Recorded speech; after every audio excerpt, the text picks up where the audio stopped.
You know that feeling? It's December.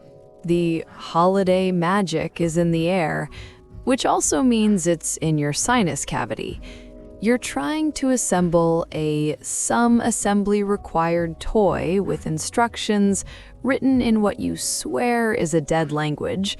Your lower back is sending you a formal letter of protest, and you've just been asked for the seventh time if the Wi-Fi is down because someone's on the iPad, the laptop, and the smart fridge is updating its playlist.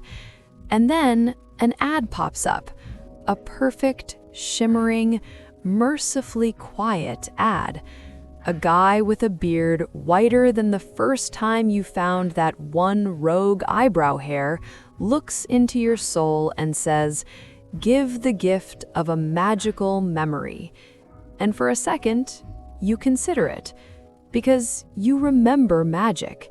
You remember the feeling, the wide-eyed wonder, the absolute, uncynical belief.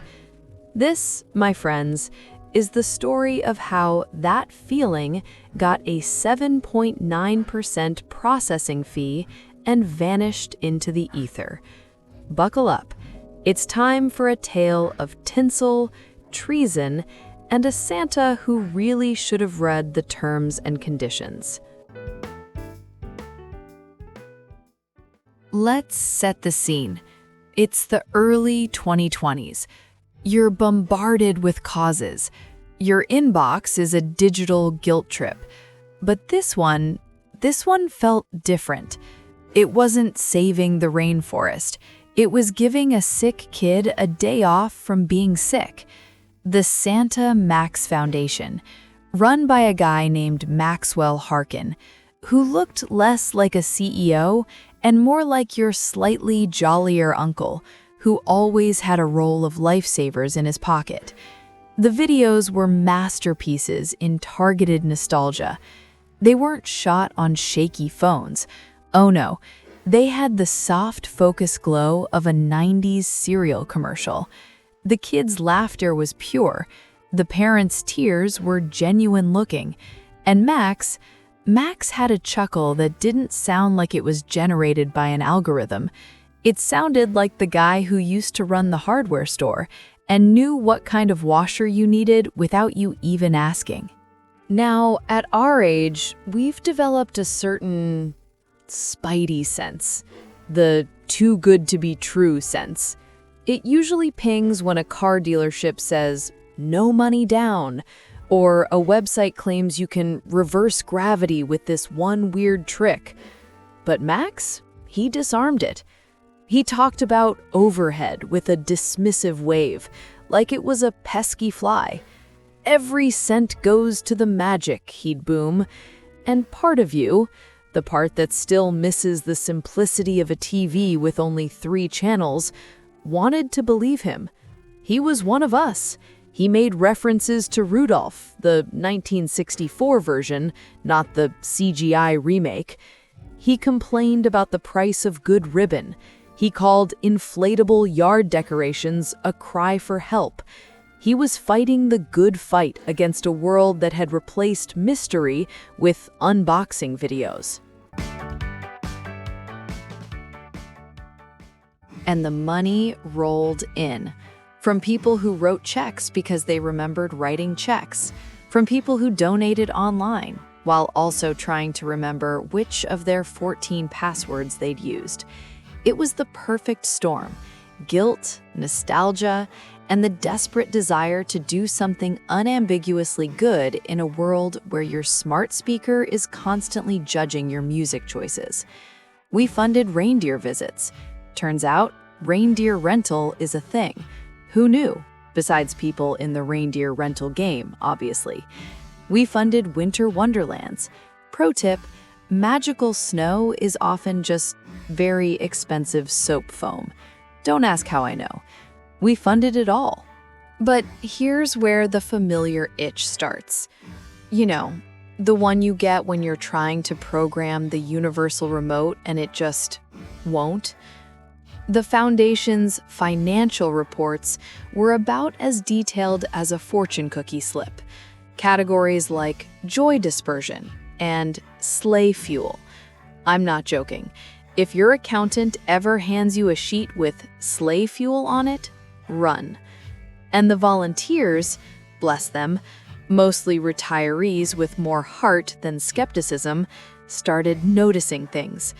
The same red-haired kid was newly diagnosed for 3 years running. The state-of-the-art elf workshop smelled suspiciously of IKEA and despair. The whole operation had the vibe of a spectacularly well-funded school play.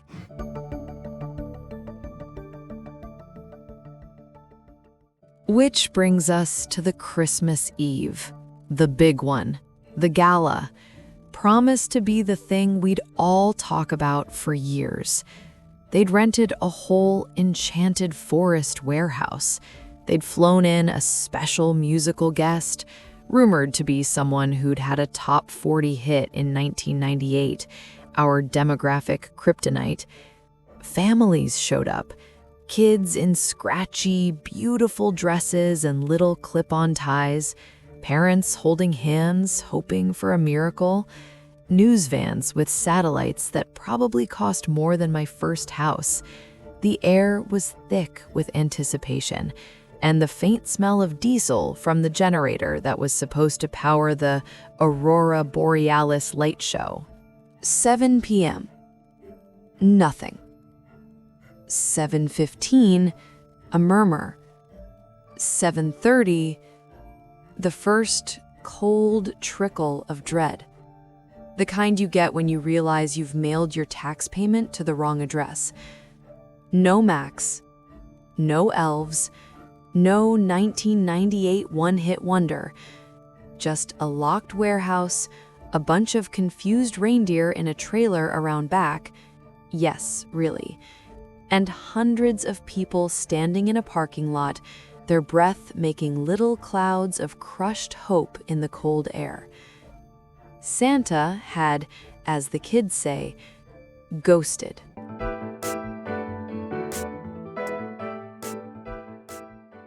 The unraveling was spectacular. It turns out, maintaining a nationwide con is expensive. Who could have predicted? The magic money hadn't gone to hospitals. It had gone to producing the commercials asking for more magic money. It was a perpetual motion machine of sentimental grift. The snow globes, the donor thank you pins, the website with the virtual fireplace, all funded by the last guy's donation. Maxwell Harkin?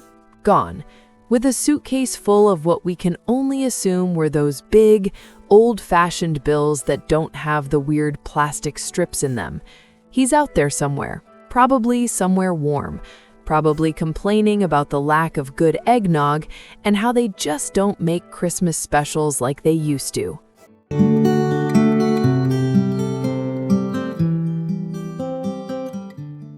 So, what's the moral of our little holiday noir? Is it trust no one? Nah, we're too old for that much cynicism. It gives you wrinkles. Maybe it's this.